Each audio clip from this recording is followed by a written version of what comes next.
Hello everyone, जैसे कि आप सबको पता है सुबह के बच्चों के 7 और मैं लेके चल रही हूँ आपको एनसीईआरटीज़ की हेवन।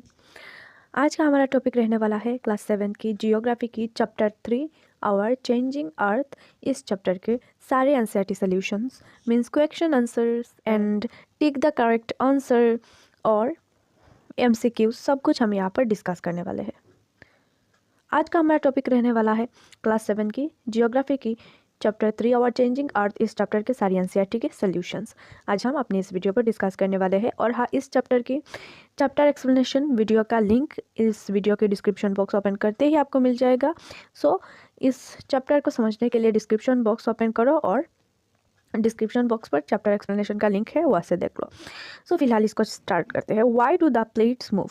जो हमारा प्लेट होता है अर्थ का, ठीक है, अर्थ का ऊपर का जो लेयर है हमारा मीन्स क्रस्ट, वो क्यों हिलता है?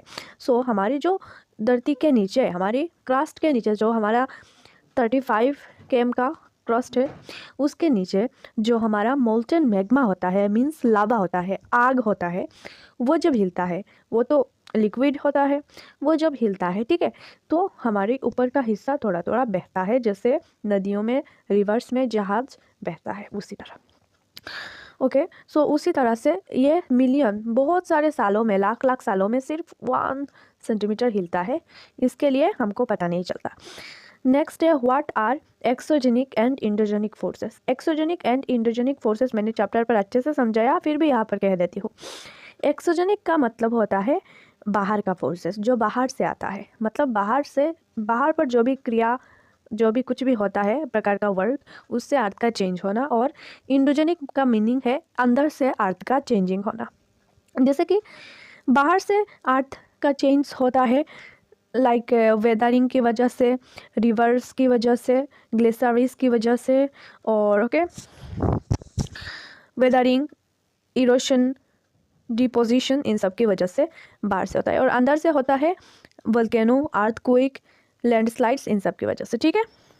जैसे कि वोल्केनो अंदर से आता है और अर्थक्वेक भी अंदर से आता है। सो ये सब इंडोजेनिक फोर्सेस का एग्जांपल्स है। और जो वेदरिंग होता है, ठीक है, जो इरोशनल एंड डिपोजिशनल फोर्सेस होता है नेचर का, विंड के वजह से और बारिश की वजह से और भी जैसे कि वाटर की वजह से, सो उन सबको हम एक्सोजेनिक कहते हैं।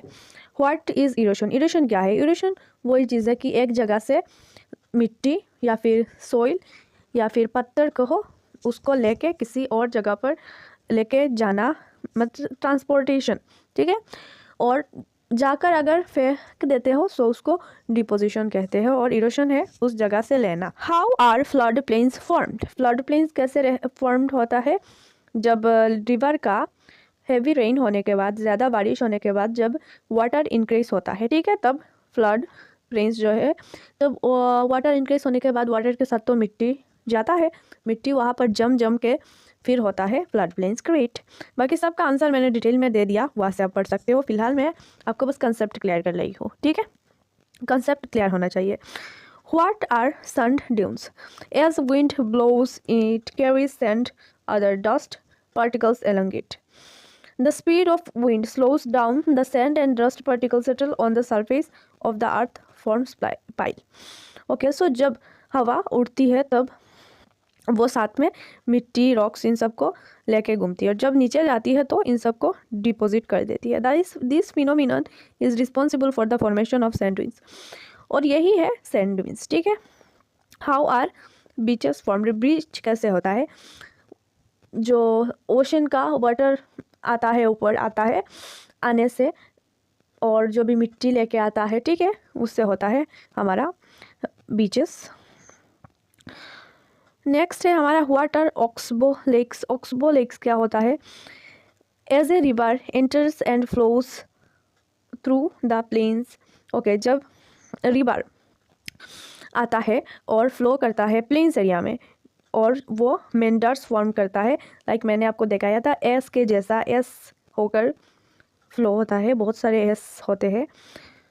Due to continuous erosion and deposition, और बहुत सारे इरोशन और डिपोजिशन की वजह से क्या होता है, कभी कभी जो मेंडर्स है वो अलग हो जाते हैं, ठीक है, और उसको हम ऑक्सबो लेक कहते हैं। अब आ चुके हैं हमारा नेक्स्ट पार्ट पर इस वीडियो के, जो है tick the correct answer. Which is not erosional feature of sea waves, cliff, beach, sea cave. It is the depositional feature of sea waves. Okay, the depositional feature of glaciers is floodplains, beach and moraine. Okay, so floodplains and beaches the features of rivers and sea waves respectively. Okay, so इसका answer है moraine और हमारा A का answer है beach. Okay, और B का answer है sea. Next, which is caused by the sudden movements of the earth. जब अर्थ का सडन मूवमेंट होता है तब क्या होता है? वोल्केनो होता है, फोल्डिंग होता है और फ्लड प्लेन्स होता है। Volcano is caused due to sudden movement of the interior of the earth which causes a bent on the surface of the earth. Okay, volcano इसका आंसर है। क्यों? जब अर्थ का सर्फेस हिलता है तो क्या होता है? वोल्केनो बाहर आता है। That's all.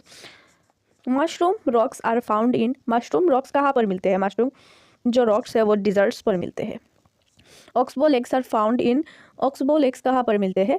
रिवर वैलीज पर मिलते हैं। ठीक है, नेक्स्ट आ चुके हैं हम अपने थर्ड पार्ट पर, match the following. So match the following पर दिया हुआ है ग्लिसरीज, मेंडर्स क्या है, और बीच, सैंड ड्यून्स, वाटरफॉल, अर्थक्वेक। सो चलो चलो एक एक करके देख लेते हैं। ग्लिसरीज क्या होती है? यहाँ पर देखो, रिवर ऑफ आइस। ठीक है, फास्ट यहाँ पर सी से कनेक्टेड है। Glacier means river of ice. Meanders क्या होता है? रिवर्स। ठीक है, मेंडर होता है रिवर्स। रिवर्स का जो एस आकार का होता है उसको मेंडर्स कहते हैं। बीच, बीच क्या है? सी शोर। ओके, बीच है सी शोर। नेक्स्ट है हमारा सैंड ड्यून्स। सैंड ड्यून्स क्या होता है? सैंड ड्यून्स हमारा होता है डिजर्ट। ओके, सैंड ड्यून्स होता है डिजर्ट्स पर मिलते हैं सैंड ड्यून्स। ओके, सैंड का मीन्स मिट्टी जमा हुआ है, रेत जमा हुआ है, उसे हम डिजर्ट्स पर मिलते हैं। Waterfall, hard bed rock. Okay, earthquake, vibrations of the earth. Give reason. Some rocks have a shape of a mushroom. So क्यों रॉक्स मशरूम आकार का हो जाता है? क्योंकि हवा जब आती है ना तो उनकी नीचे का जो मिट्टी है, हवा तो नीचे नीचे चलती है ना, और नीचे का जो मिट्टी है वो कलेक्ट कर लेती है। कलेक्ट करते करते फिर क्या होता है? ऊपर का हिस्सा रह जाता है और नीचे का मिट्टी चला जाता है। बेसिकली डिजर्ट्स पर होता है, और जो रेत वाले इलाका है जहाँ पर बारिश वगैरह नहीं होता उस इलाके पर ऐसे देखने को मिलता है। Flood plains are very fertile. Yes, flood plains जो है वो बहुत ही ज़्यादा फर्टाइल होती है, वहाँ पर बहुत ही ज़्यादा जो है चीज़ें उगती है, मीन्स क्रॉप्स वगैरह उगती है। क्यों उगती है? क्योंकि डिपोजिशन की वजह से। जो इरोशन होता है ना, इरोशन और डिपोजिशन, इसकी वजह से। क्योंकि जब सोइल लेके आते हैं फ्लड, जब सोइल लेके आते हैं रिवर का वाटर और डिपॉजिट करते हैं, सो उसकी वजह से। Sea caves are turned into stacks. Yup, sea caves जो है फिर क्या हो जाता है? फिर वो स्टक्स में कन्वर्ट हो जाता है धीरे धीरे। सबसे पहले केव बनता है वाटर की वजह से, वाटर की डेव जो है उसकी वजह से। फिर केव के बाद फिर वो केव जो है खाली हो जाता है, मतलब आर पार देखने को मिलता है। फिर उसके बाद जो है धीरे धीरे मिट्टी धस के, तो हम इसको कह सकते हैं stacks. Buildings collapse due to earthquake. Yes, buildings collapse होते हैं अर्थक्वेक्स में। क्यों होते हैं? क्योंकि इतना हिलता है ज़मीन, तो बिल्डिंग गिर जाते हैं। Activity, observe the photographs given below. This are various feature made by a river. Identify them and also tell whether they are erosional or depositional or landforms formed by both. Okay, so यहाँ पर दे दिया। सबसे पहले है name of the feature, waterfall है ये। ठीक है, फर्स्ट है वाटरफॉल, सेकंड है मेंडर, और थर्ड वाला पिक्चर पर है हमारा फ्लड प्लेन्स। ठीक है, for fun solve the crossword puzzle with the help of given clues.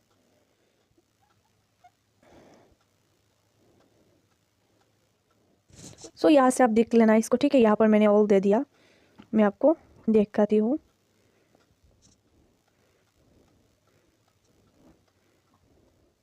ये देखो आप इसका आंसर। सो बच्चों, खुशी की बात यह है यहाँ पर ख़त्म हुआ हमारा क्लास 7 की जियोग्राफी की चैप्टर 3 जो है चेंजिंग अर्थ। ठीक है, इसका जो भी question answer, tick the correct answer और MCQs हमने यहाँ पर कवर कर लिया। आई होप आपको सारे कंसेप्ट क्लियर हो चुका है, और रिक्वेस्ट करती हूँ चैप्टर देख लो, तब आपको सारी कॉन्सेप्ट अच्छे से क्लियर हो जाएगा। और हाँ, ऐसे इंटरेस्टिंग क्वेश्चन आंसर्स, NCERT के नोट्स और NCERT के चैप्टर एक्सप्लेनेशन के साथ मिलते हैं अपनी नेक्स्ट वीडियो पर। तब तक के लिए वीडियो को लाइक ज़रूर कर देना।